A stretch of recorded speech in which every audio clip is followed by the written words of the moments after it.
welcome back to my channel. For those who don't know me, my name is Chelsea Seymour and I am currently, well, not when I'm posting this video, but I have been in Hawaii Kona for the Ironman World Championship. So I qualified for this race last year in October in Malaysia, and at the start of this year I fully dedicated myself towards the Ironman World Champs, as I really wanted to give it the best shot possible, because this is the last year that I'll be in the 18 to 24 age group.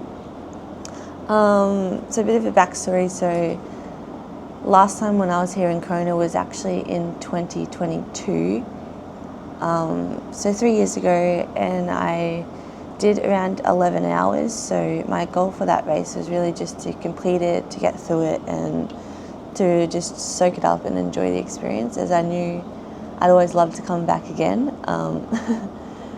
And I'm just shocked with this whole entire experience. I guess I want to start off this video by saying a massive thank you to absolutely everyone that's been following me and supporting me. I've had an overwhelming amount of DMs and messages and support throughout being here in Kona, and I just never would have ever thought or expected to be where I am today and get the result I did get. So I came second in the world for the 18 to 24 age group, and I was also the second Australian to cross the finish line across every single age group for females. It was a female only race as well. It's the last female only race in Kona, as next year it's going back to male and female. And yeah, it was a tough day out there. I think anyone who was watching could have seen, as a lot of the top pick pros were falling off throughout the race. It was certainly challenging. However, I do think Kona conditions can have the potential to be a lot worse than what we did have. And another side note, this has just been the biggest, most overwhelming week of my life. I got engaged. What? Yesterday, I don't know if you can see it. Let's see if you can. There it is. Literally perfect. Yesterday, because, well, when I post this, we'll probably already be back home or heading home, but because today's our last day in Kona, it's Wednesday. We leave on the 15th, and yesterday I was like, oh, I got to get photos of my bike and stuff, like down on the rocks, and Dad and Mum and Robbie were all like, yeah, like let's go do that and stuff. And then yeah, we went down to the rocks on the waterfront just down here at Kona. I was staying on Alihi Drive, and I was going out to get photos of my bowl. Oh, hang on, let me get my bowl. Yeah, anyway, so this is the bowl I won for coming second. It says Ironman World Championship, second place female, 18 to 24, October 11th, 2025. I do have one of these bowls from 2025, as at the World Championships, it's the top 5 that get the podium. I was really hoping to come back and get another bowl, and yeah, it's a bigger bowl. So I can hopefully put my other bowl inside this bowl, or just put them next to each other. But yeah, I was super stoked to get that. And anyway, we're heading down to the waterfront to get photos of my bowl and my medal. And as I went down there, I turned around, Robbie was behind me and proposed. It was the most special and amazing moment of my life. I'm not going to talk about it too much because I'll probably cry, but yeah, I love Robbie so much, and I'm just so happy and so excited for the future. And yeah, I just couldn't be happier. This trip has been absolutely even better than I could have ever even imagined or pictured. Like, I'm just absolutely over the moon. I just don't know how this is all happening to me, but I've definitely put a lot of a lot of hard work and training and sacrifice into this race, and so I was really, really hoping that it would pay off, and I can't believe it has. I can't believe it has. How flipping cool. Yeah. Anyway, so what you've all been waiting for, we're going to jump into the race recap of this video. I'll pretty much just run you from when I woke up and how everything sort of unfolded all throughout the day. So I'm just going to run it off the top of my head, so bear with me. I haven't written anything down. I've just been super, super, super busy, and we've really been just enjoying it. Last night we went up to Mauna Kea. I don't know how to pronounce it. I'll have to search it up, but it is like the highest point in Hawaii. And so it's so weird. It's like 30-something degrees down here, and then you go up there and it was literally like 2 degrees. We had to wear like jumpers and gloves and long pants, and it was so cool. Such a surreal experience. We got to go up there, watch the sunset, and then after the sunset we got to go stargaze and get photos stargazing. So yeah, absolutely surreal. Let's just jump into it. The race recap of the day. I'll run you from start to finish, how everything sort of went and how I was feeling and stuff. So race morning, I woke up, I had my English muffins with honey. I was actually feeling pretty good. I had a really good sleep the night before. Usually a lot of people struggle, including myself, to sleep the night before such a big race. But yeah, no, I had a pretty good sleep. I think I got like 7 to 8 hours. So yeah, I was stoked with that. Woke up and I was feeling good. I was a little bit worried because all leading up to the week, before race week, I was having little niggles like everywhere, like right here where I fractured my arm previously. The whole like 3 weeks before the race, this became super sore, and when I was swimming I could feel it a lot, and I was worried that like I may have done something. But woke up on the morning of the race absolutely fine.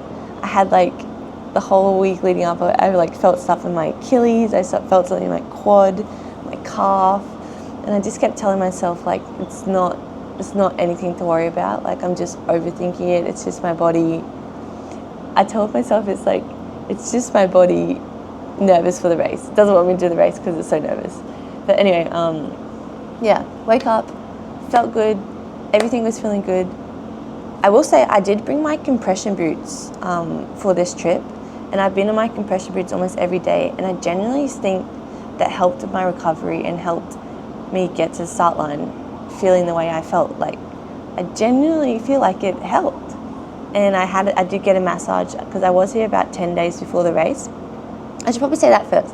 So I came over about 10 days before the race to acclimatise, did a lot of training here, and yeah, I found a massage place. I went and got a massage before the race, and yeah, and then I was in my compression boots every day. So yeah, wake up race morning, had my breakfast, got ready, and then we had, where we're staying, it's just like a 150-metre walk or something down to the start line. So we just got up.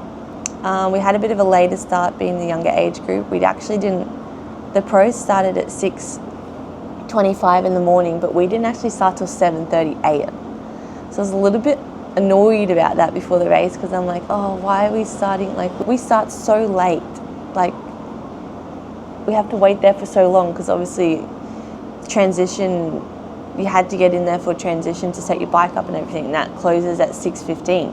So we had to be there early anyway. So anyway, it actually ended up all being really cool. So we got there, got all ready, walked down. I listened to music on the way down, which is something I don't know why, but I hadn't really done for many Ironmans recently. But when I was growing up swimming, I used to always listen to music before a race to get myself pumped up and everything like that. So I thought, you know what, I'm going to chuck my headphones on, listen to music, walk down and see how that goes. And I loved it. It definitely I feel like it genuinely got rid of a lot of my nerves. It was really just trying not to think too much about the race, just being in the moment, having fun, listening to music, and yeah. Went down there and then you walk through the athlete village, and then you got to drop off your run and bike personal needs. So I did that, and then you take all your stuff. Yeah, so you drop off your run and bike personal needs, and then you take all your stuff you need for your bike. However, I didn't read part of the athlete guide that said you need to put all the stuff you want on your bike into a clear bag for whatever TSA, I don't even know, restrict policies or whatever. So I went in there, and then I had to call Mum, Dad and Robbie and walk all the way back out and bring them all the way back in, so then they can take the bike pump, because they got bike pumps that you can use there, not your own. So I took the bike pump and my bag off me, and I put everything else into a clear bag. And then yeah, I pretty much took everything, then walked it over to my bike on the pier, and yeah, that was really, really cool. It was cool to see everyone setting off. I ran into a few people I knew before the race on the pier, which was super. It really made it all sink in when you started walking out there. I went and I put everything on my bike. Bike was all running smoothly, so I was like, sweet, everything's set up now. After you do that, you just walk straight back out to the starting line, and you go stand in your age group starting pen. So for us, it was 18 to 29. So we were actually the 18 to 24 and the 25 to 29 were all in one pen, because my age group is usually a bit of a smaller age group, because it's not as many as opposed to the 30s to 34s or something like that. But yeah, so we went, stand out there. I found Mum, Dad, Robbie, and my camera went flat, so sorry. But where was I? Yeah, so you go stand in your starting pens for your age group, and I found Mum, Dad and Robbie, and I was quickly like to them, I was like, I forgot to bring a Red Bull, because usually about half an hour before the race I'll quickly have a Red Bull, just giving it out a little bit of a kick and excitement to start the race. So Mum and Dad went back. Luckily we had plenty of time, so I think I was out of the transition, well, I was literally out of there at just before 6:15, so about 10 past 6. And then we didn't start till 7:30, and we were like a 5-minute walk down from the start. So Mum and Dad rushed home. I actually don't know if they rushed home or to a shop. But anyway, they went and got me a Red Bull and brought it back to me. And so yeah, standing in the starting pen, and actually before I got to the starting pen, I watched the pros start. So they were all out there in the water. And then there was a lady there singing the national anthem, I believe. And yeah, that was a very surreal, nerve-wracking moment. Really makes it sink in when I don't know, whenever someone sings the national anthem, it's like, okay, like this is real. But anyway, so did that when I started my starting pen, and yeah, pretty much was just standing my starting pen, slowly moving forward. So basically for the swim, you go in your pens, and you actually have to, so they let you in, and then you got to swim out to the two and sit and tread water in between two black boys. So when we went out, we actually ended up having to tread water for like 6 minutes. I'm pretty sure every sort of age group did. But yeah, it was quite a while. So I managed to get right up the front of my pen, which I was super stoked with. So I was right up the front, and then I went out to the black boys, and I was right in the first row, right close to the black boy on the right. So I was able to see a direct line of sight throughout to all the next boys. So I felt like I was in probably the best spot I probably could have got. So I was super, super stoked when I got out there. I was like, this is cool, like I'm in a good spot. And then I guess I'll run you through, before I start, however you think went for each section, I'll run you through the predictions of what my coach actually had for me. So he wanted me to do, he said, these were the sort of predictions time-wise that I needed to have in sort of mind if I wanted to do well. So I knew that normally when people come to Kona, whatever your PB is, you add like half an hour to it, because it's such a hard course. Like not many people can PB or do PB on this course. So I knew that if I wanted to get on the podium, I was going to have to do a pretty big PB. It was going to have to be low 10 hours. We knew that.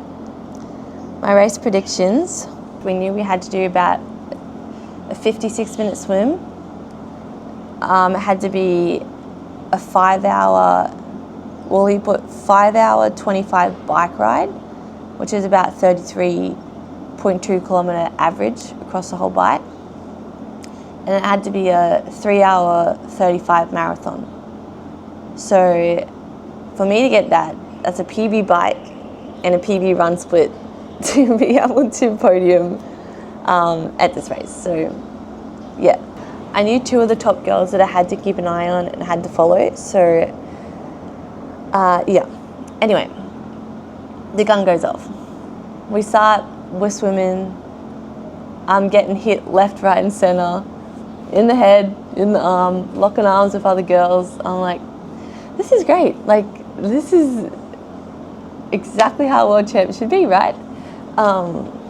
Yeah, but I really find in Kona's been, honestly, both swims that I've done here in Kona have been my slowest swims in Ironmans. There's just in Kona it's like a swell. It's like, you could be swimming, but you feel like you're swimming in the same spot at some points. The current and the swell, it just, I don't know what it is. I don't know. Anyway, get out there, swimming. I had purple caps, and I found 2 purple caps amongst all the gold caps, which was the other age group. And I saw them and I was like, oh my God, like, who are these? So I'm swimming, and then I see this girl, and I'm looking, and I'm pretty sure, I don't 100% know, but I'm pretty sure it was Elise Posbon, one of the girls in my age group. So I saw her, and I was like, okay, I'm going to stick with her.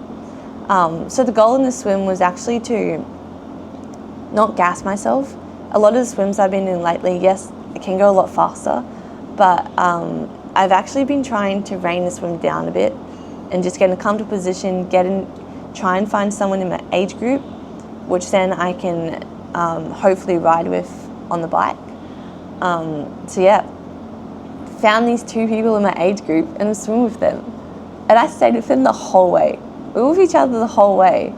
And honestly, I had a pretty good swim. Like, nothing really went wrong. It was kind of just a swim. Like, yeah, an open water swim. You get hit, you get kicked, you get pulled, and that's all of that happened. But yeah, when I got out, I remember coming back and I was sighting the pier, and I'm like, oh my God, yes, I'm almost there. It's time for the bike. Like, we've got to do this.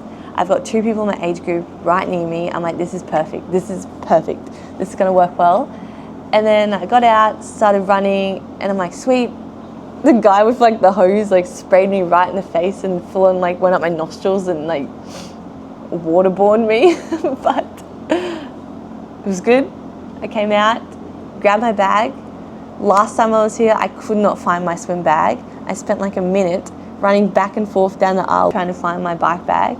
But I found it straight away, ran into the tent, sat down, got my calf sleeves on, had a shot of my nutrition, ran out with my bag, and I just hear these volunteers yelling. They're like, swim skin, swim skin. And I'm just running, and then one volunteer just stops me, and I was like, what? And she's like, you've still got your swim skin on. And I was like, oh my gosh. I had it like halfway down, but I hadn't pulled it off. So she literally just like grabbed me and yanked it off me. I just got up, and she's like, hey, keep running. And I was like, oh, sweet. And then I'm so glad that they noticed the swim skin on me, because I would have been so embarrassed if I got on that bike with my swim skin. That would have been the most embarrassing thing. But anyway, so I ran out, got to my bike, grabbed my bike, ran out, and looked at my heart rate and was like, shit. My heart rate was like 170, and I'm like, oh my God, no. Like, I've just done everything my coach and everyone has said not to do. I've got my heart rate, spiked my heart rate too high in the swim, nutrition, swim and transition. And I was like, this is bad. I'm just gonna have to take this start of the course really easy, get my heart rate down. That's what I thought. Anyway, so as you're coming out of, you go up, you head up Palani a little bit, go left, do a bit of backside stuff, you come back down south on the highway, and then you come down Palani. Is that right? Anyway, yeah, I think so. You come down Palani, go out, head out towards like a Leahy driveway, come back and then head up Palani. Man, I tried so hard. I was like, okay, I'm going slow, I'm getting all my nutrition down, and I'm just settling in, and I'm gonna get this heart rate down to where it needs to be. Those who don't know me, I'm also a bit of a racer. I love to race. I love racing. It's just fun, right? Especially when you get to race girls of your own age. Like, because sometimes when I did Ironman Malaysia, there was literally like barely anyone in my age. There was barely anyone in my age group. But here, there was heaps of girls in my age group. So I was stoked. I was so excited to have people out there to be able to ride, swim, ride, and run with. Like, I was so excited. But anyway, so I'm getting out there, and the next minute, hit Palani, and I'm about to go up Palani, and I'm like, okay, I'm not gassing it up here. I'm just gonna go easy. I was out of my aero bars. I was just cycling up, and I was trying to bring my heart rate right down. I was like, okay, it's coming down, sort of going down, and I'm like, but surely I'll get up Palani, go around, and my heart rate will come right down because I'm gonna go onto the highway. Now, that didn't happen. Get up Palani, turn the corner, and I hear this guy yelling, and he's like, and then I see go past me, Possibon, Rossler, the two girls that were in my age group that I was keeping an eye on, that I needed to stay with, and my coach told me, if they go past me, I need to keep them in sight and try and stay with them. Man, they were fucking, sorry for my language, flooring it past me, and I was like, oh shit. I'm gonna have to work on my heart rate later on in the race. It's gonna be hard, but I'm just gonna have to try my best to stay with these people. And yeah, I did. So I went out on the bike, and I was staying with them. And then we got to one of the aid stations a lot further on into the bike, and Possible pulled to the side. One of the girls my age, she pulled to the side a bit, and then I went on an aid station, and I went straight through it, and I was like, okay, like, there's no one else in front of me now. I knew I was leading my age group, so I didn't want to go crazy fast, like crazy. I was like, okay, I'm just going to settle back, work on my heart rate, bring my heart rate down, make sure I'm cooling myself. I grabbed a water at every single aid station, poured it on my back. Some aid stations I grabbed 2 waters. And then on the way back, I actually grabbed Cokes as well. They had a Coke bottle with like a push top cap, and I grabbed the Coke bottle, and it had all been shaken up, or I shook it up or something, I don't know. But I grabbed it and I pushed the push top up, and it squirted me straight in the eyeball, and I was like blind for like 10 minutes. I could not see properly, but that was the best. Having Coke was such a good move. I definitely needed it. I felt like I needed it on that bike, so I had it. When you got out to Harvey, there was quite strong. There were crosswinds, and then right towards the end of Harvey, it was a bit of a headwind. So you're literally, I think I was going like 20 k's an hour or something into the headwind, and I just couldn't go any faster. Like, it was what it was, and everyone else was going pretty much the same. So I knew that, yeah, okay, like, this is a pretty hard section. I shouldn't try and push too much harder and gas myself. So got out to Harvey, felt good, turned around. So at the turnaround, I was able to see where everyone was, and I saw, I made a bit of a break, and I was like, okay, like, heading out to Harvey, we had a bit of headwind, so I knew coming back would have a bit of a tailwind for a bit. So yeah, absolutely flying back from Harvey, just flying. It felt so good. I brought my heart rate straight down. I was flying, like, I didn't feel like I was overheating or anything like that. And then got to the end of Harvey, heading out to the highway, and there's just like this little tiny climb. It's not even really a climb, you just go really slow. There must have been, I don't know what it was, but you go slow and then the heat is just radiates. And I got to that section and my heart rate just went up to like 170. And I was like, what the hell? Like, what is happening? I was like, oh no, I've overbiked. I've messed up my whole race. Like, I'm not going to be able to do this run. I'm going to really struggle. So yeah, I was a little bit worried. Not going to lie. My swim was 59 minutes. My bike time was 5 hours and 16 minutes. And usually I do 5 hours like 40. I think that's what I did last time too, 5 hours 40 something. 5 hours, 16 minutes. My swim and bike were the two fastest disciplines in my age group. I was a little bit worried, not gonna lie. Especially for someone who's like, I don't come from a running background, so I knew the run's sort of like where I would struggle. And I knew there was a good runner in my age group, Hannah. I knew she could run, but I didn't know how far behind she was from me, but I knew I had to try and make a decent gap on the bike if I was to even try and get close to her on the run. But yeah, goal for the bike was 5:25. I did 5:16. So beat that by like 10 minutes, 9 minutes. But yeah, honestly, this is probably going to be a really boring race recap because nothing really went too horribly wrong. Swim was good. Nothing went too wrong.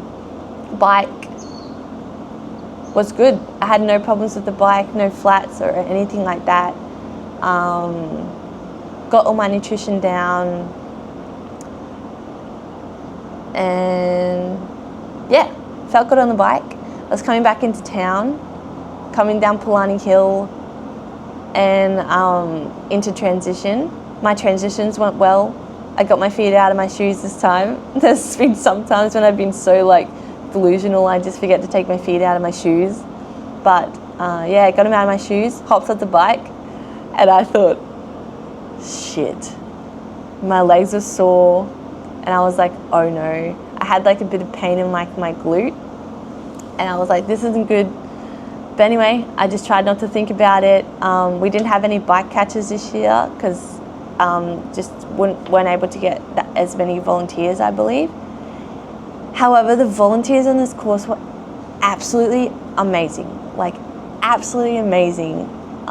These are some of the best volunteers I've ever experienced in a race. There were so many little kids. They were just always cheering you, supporting you, and it was just such an amazing day. But yeah, came off my bike, ran into transition, racked my bike, and I saw I was the first one there. There were no other bikes in like my age area. And I was like, okay, I'm just gonna take this transition slow, get my heart rate down, get some ice, water, anything I do, cool myself down. Sat in the transition tent, went to sit down to put my socks and shoes on, and both my legs just fully cramped. I was sitting there and they both fully cramped, and I thought, holy crap, like, I'm not gonna be able to run. But then in my head, I just kept thinking, I remember seeing a race when Christian Blumenfeld and Kat Matthews sat in the tent before they run and their legs cramped and they were shaking and their legs were cramping, and I was like, that is me. I'm gonna be able to do this. Like, it'll go, I'll be fine. Quickly shot down nutrition in there to make sure I didn't have to try and focus getting it down while I was running. That was good. Got everything on, threw ice down me, got a towel, and out I went. I felt good. I knew that the first section to along Alihi Drive around there, the first 10 Ks or something, you can go way too fast. You feel good. I felt good. I could have gone like 4:30 pace down that Alihi Drive, but I pushed it right back. I was trying to stay around like 5:10ish pace. I knew if I did that, I'd be good. So I was sitting around 5:10. My heart rate was sitting really good. It was like 160 something, which was good. That's what we wanted. So I was running every aid station. Ice, water on my head, grab an ice cube in each hand. And I had Coke at every aid station, and I tried mortal hydration at one of the aid stations, and oh my God, it's played up with my stomach so bad. Like, I had it once and I was like, nah, I can't have that again. Like, it made me feel sick. I needed to vomit, and then, yeah, it just wasn't good. But yeah, every aid station did that. I was running, and then when it got to Palani Hill, I was like, man, like, this is hard. And I remember everyone saying to me, like, Jan from Dino, he walked Palani Hill. So many pros have walked Palani Hill on that aid station, and I was like, you know what, I need to walk Palani Hill. So I got to the aid station and I walked every single aid station. So that's something I haven't done in an Ironman before. Oh, still recording. Yeah, that's something I haven't done in an Ironman before. Usually I try and walk every second sort of aid station, but my coach was like, this time, walk every aid station. So I walked every single aid station, and yeah, every single aid station, water, Coke, ice, water, Coke, ice, water, Coke, ice. And that's pretty much what I had every single aid station. Got up Palani Hill, coming out the highway, and I felt good. I felt good. I was like, man, like, I actually feel good. I got to halfway and I was like, okay, now I need to try and pick it up a tiny bit, but not too much, because I know I'm going to hit a wall around 30 Ks. I knew it. I knew I would, because that's when you're down in the energy lab and it's just tough. It's hot. It's hard. It's so tough. Got to around 21 Ks, around 24 Ks around there was in the energy lab. One of the girls in my age, Hannah Rossler, came flying straight past me on the run. And I was like, okay, I knew that was going to happen. I didn't let it get to my head. I was like, she's a runner. She's looking good. I'm not going to be able to keep up with her. I need to stick to my plan, and I need to just run what I can run, because if I tried to go with her, I would have completely bombed and I probably wouldn't have been able to get to the finish line. Anyway, going down to energy lab felt pretty good. I had ice cubes in my hand pretty much throughout the whole entire race, and I genuinely feel like that helped keep my core temperature down for sure. It was definitely a move. Yeah, got down to energy lab, felt pretty good. When you get down into the energy lab, it's another turn, so it's another chance to see where people in your age group are.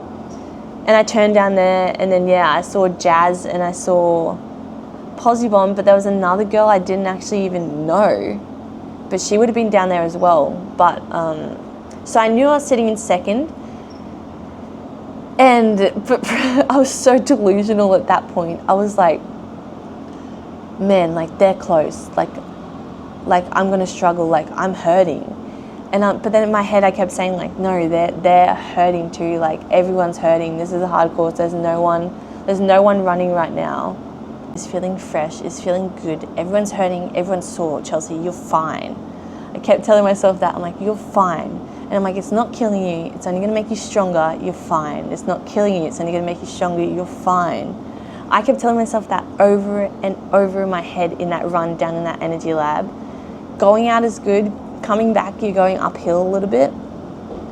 So flipping tough.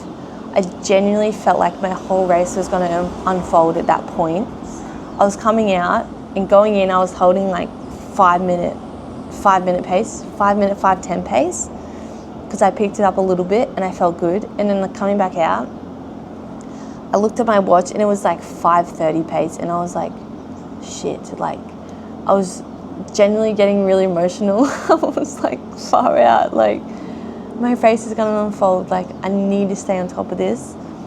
And then, yeah, coming out, it was just going slow, but then I thought, I just quickly, it's such a mental, like, I can't express how mental Ironman is.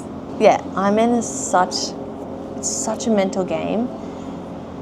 And I was coming out of the energy lab and I was running slower, like 5:20, 5:30, and I was like, oh my God, like, this is usually what happens to me in a run on the Ironman. I'll hit this wall and then your legs they just turn into bricks. My legs felt like absolute bricks in the energy lab, now I think about it.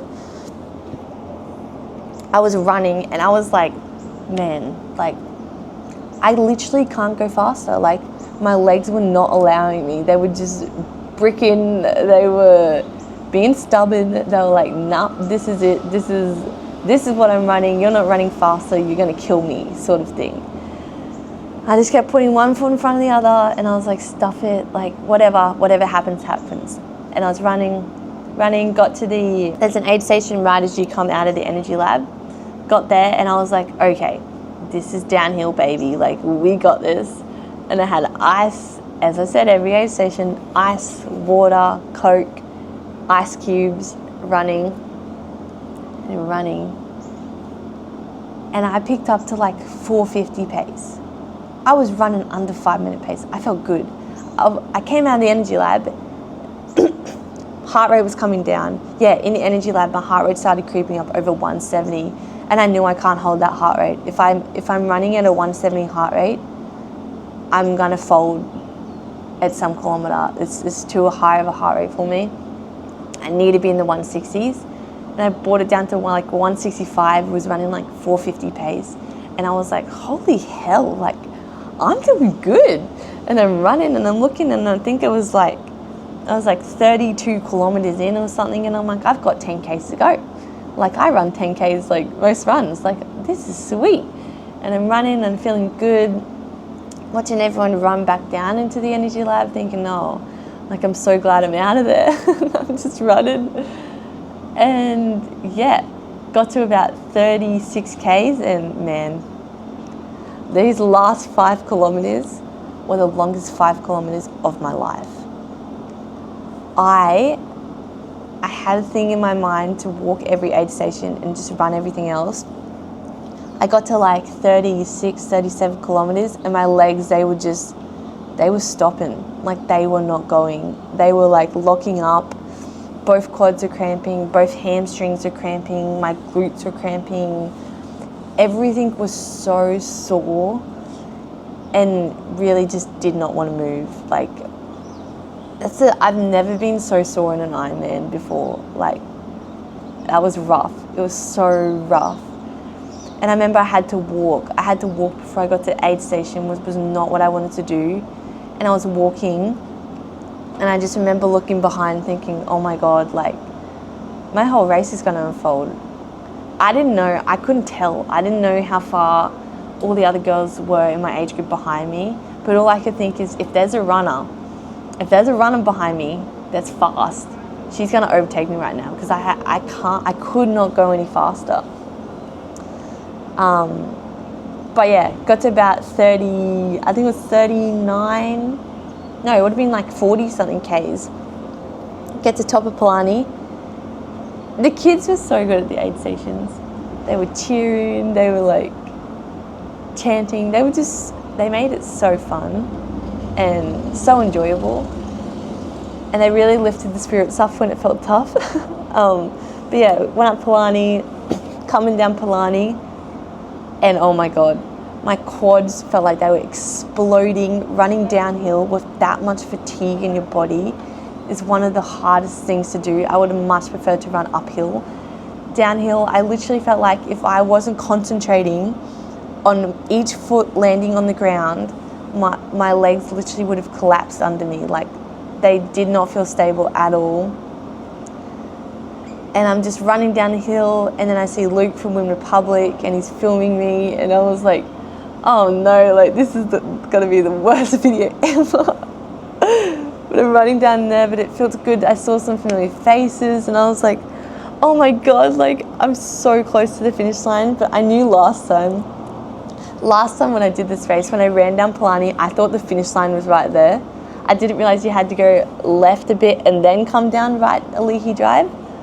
So I knew this time. So I was like, okay, I'm running down Palani, like, I'm doing it. And I'm like, but I've still got like a K to go, so don't stop now. Don't go too fast now.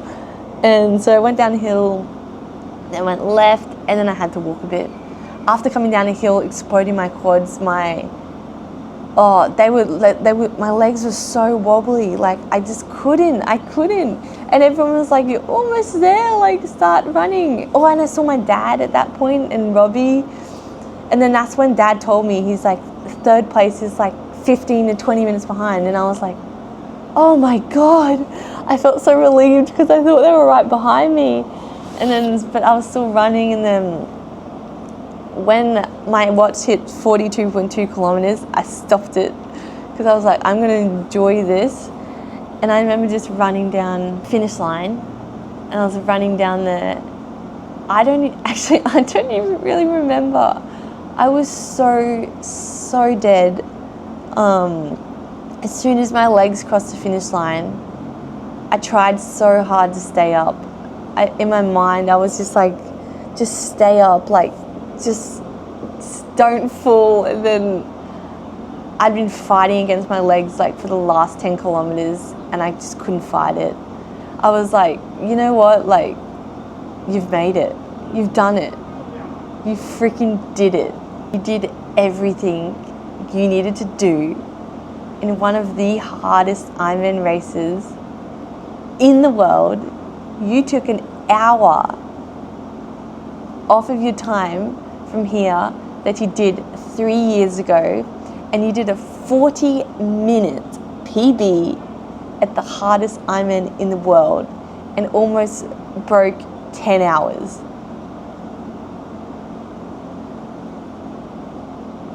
What? That was me. I did that. And second in the world, 40-minute PB, 1 hour off your time.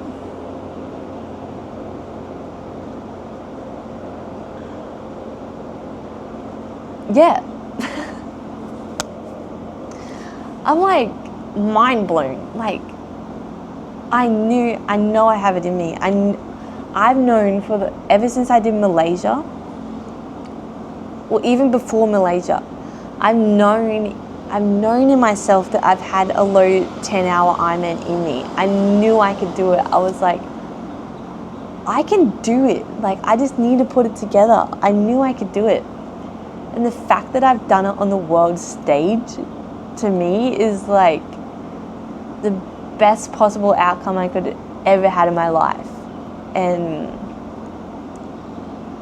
I was just so excited to be able to race against girls my age, and to be able to have like such a hard, good race. Like, there were a few of us that we were all so close, like the whole race. Like, it was so surreal and so amazing for full Ironman, and to be part of the last women-only Ironman World Championship edition, and to be able to put out my best performance, like, and it's a race that a lot of people have been saying is like, this women's race will go down in history, because like pros like Taylor Knibb and Lucy Charles-Barclay, Chelsea Sodaro, like all the top picks for the race, like they DNF'd. Like, what the hell? Yeah, it's just, I'm still a bit like in shock. I was like, pinch me? I don't know, like this, I'll never forget this week in my life ever. I've met so many amazing people. I've had so many messages, it's not even funny. I'm trying to get back to everybody. I'm not someone who doesn't reply to people. I love to reply. And so I will get to everybody, but I'm engaged. I came second in the world. Like, absolutely insane. I'm really proud of my performance, and I'm so glad that all the hard sessions and all the sacrifices I've made have paid off for me in the end. I knew my time was coming. I knew there was going to be another big achievement for me, and yeah, I'm so glad, so stoked and glad that I was able to achieve this. And again, I just can't thank everyone so much for following along for my journey. I'm so glad I documented it, because I'd love to look back on it, especially in the future if I was thinking of doing a World Champs again, to look back on it, to see what I did, see potentially what things I could improve. Yeah, there's always room for improvement. I already know things I could improve. But for now, I'm going into my off season. I'm really just gonna relax. I have to do a lot more overtime at work, get the money rolling in. So basically I'm just going to be working, training when I feel like it. We're going home and we're getting 4 chickens. All I've been saying here the whole time is I can't wait to get chickens. That's what we've said after Hawaii, when we get home, that's when we'll go get our chickens. So super excited to do that. Just going to do stuff around the house and sort of just train when I feel like it. I'm definitely, as amazing as this race was, and as much as I love the feeling of putting my body on the line and really killing myself out there on the race course, I'm definitely really, really, really looking forward to some downtime. These last few years just feel like I've been going non-stop for training. It just feels like I do feel like if I kept going full gas now without having a break, I would lose the enjoyment of triathlon. So yeah, I'm going to take time. I'm going to have probably like a month to myself to just train when I feel like it, do what I want to do, maybe go surfing a bit more, something I'd really love to do a bit more of, go for hikes, stuff like that. Have a wedding to celebrate. So yeah, we just got some other fun life things to do. So I'm riding this high while I can, but I definitely know the high's not going to last forever. So I'm going to enjoy my bowl. Kona is such, to me, even getting this tattoo is Moa Hane Makawale, which means dream without fear in Hawaiian. That was when I got that at the start of the year, and that was really when I dedicated myself to this race. Hawaii, especially now since I've been engaged here, proposed to here, Hawaii Kailua Kona, Hawaii, will forever hold such a special place in my heart. The island really is so magical. It's everyone you talk to that comes to this race talks about how magical Kona is, and for those who haven't been here, I really encourage. I know it's expensive, it's so expensive, and I don't agree with how expensive they're making everything these days, especially for Ironmans. It just seems like a cash grab, like it doesn't seem fair. But if you can afford it, it's a once in a lifetime experience. It's genuinely something that has changed my life and my outlook on life. It's a very magical place. You can't beat the feeling of being in Kona. It will forever be the pinnacle of Ironman. It will forever be the Ironman race destination that everyone wants to go to. It has all the elements. You got the swell in the water, you've got the currents, you've got dolphins and turtles in that water on that race course. There was a whole pod of dolphins out there on the race course. There was a turtle that was hanging around right at the start line. It's absolutely surreal. Like, you really can't beat it. On the ride, you've got the lava fields that you ride through where the heat just radiates. You've got the strong crosswinds, headwinds, tailwinds, like wind gusts. It's absolutely insane. On the run, you've just got the heat, the energy lab, the lava fields. Like, it really is the videos. If you've watched any of the Ironman World Championship Hawaii videos, it really is exactly that. And that finish line really is no feeling like any other finish line I've ever done in an Ironman. Like, you really can't beat it. And I do encourage people to step outside their comfort zone and potentially, if you're training for an Ironman or a 70.3, like, keep pushing, keep training, keep dedicated towards your goals, because even if you're working full-time shift work like I do, you can still Yes, you will have to make some sacrifices. Yes, there will be long sessions that you don't want to do and stuff like that, but you need to push through. Just push through, just get it done. Consistency is key. And I'll say that again, consistency is key, because it really is. It really is key to success in whatever you do. As long as you're consistent, as long as you're showing up every day, as long as you're giving your best every single day, you will see the results sometime in your life. And I would love for you to see that I am living proof of that. I don't do anything crazy. I don't do anything insane. I literally I did majority of my riding on my trainer indoors. I showed up every day. I just got it done. And look where that got me. Look at the result that got me. Like, if that doesn't show you that showing up every day and consistency is key, then I don't know what will, because I really do hope that I can just encourage people to keep pushing and keep going. And obviously, if you're at a point where you're potentially not enjoying what you're doing, maybe take a few days off or something. Do something you love for those few days and then come back to it and fall in love with the sport and what you're doing again, because that's exactly what I'm going to do right now. In saying that, like, I actually feel pretty good. Like, I would go train right now, but I know that I'm going to go back into another big training block potentially, so I'm just going to take this time to really have some downtime, spend time with friends and family, and yeah, when I get back into it, hopefully even bigger and better. Plans for next year? I have no plans for the rest of this year. The rest of this year is literally just going to be training, Christmas, family, stuff like that.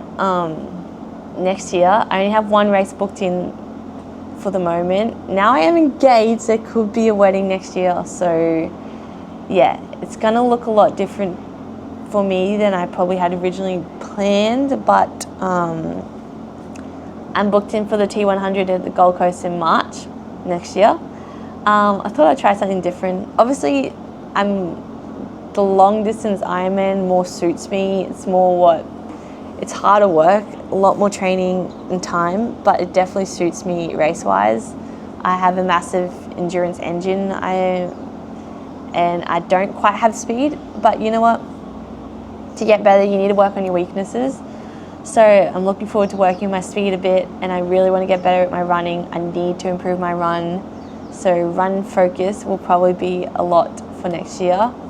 Yeah, I don't know what's planned for next year. I've got T100, as I said, Gold Coast booked in March. And who knows, I'd probably do Sunny Coast 70.3 in September because it's a local race. Yeah, probably going to have to keep a lot of my races really local, as this year and last year has been a massive spending year for me in the sport. And yeah, I just need to be realistic. But anyway, that is my race Ironman World Championship race recap. 59-minute swim, 5 hours 16 bike, 3 hour 40-minute run, 10 hours and 5 minutes was my overall time. My last PB was like 10 hours 44 or something like that. So I can't be happier. Second in the world, cannot be happier. Yeah, baby. But yeah, now this is our last day in Kona. We're going for a snorkel, Captain Cook snorkel, and then yeah, that'll be it from me. If you watched this video all the way through, please don't forget to like, comment, and subscribe, as it really does help my channel. I'm really loving making YouTube videos, and I don't know what my next video will be. Maybe a bit of off-season stuff. If not, I will catch you back in my next training block. But yeah, if you don't follow me on Instagram, my Instagram is chelsea.seymour. That's where I usually post a lot of my daily updates and what I'm doing, sort of thing. So if you're keen and interested on that, head over there, chuck me a follow, and yeah, don't have much else to say. That's my race recap, and I'll say see ya from Hawaii Kona. Catch you in my next video. And in case you didn't know, I'm engaged. Oh my goodness. Bye.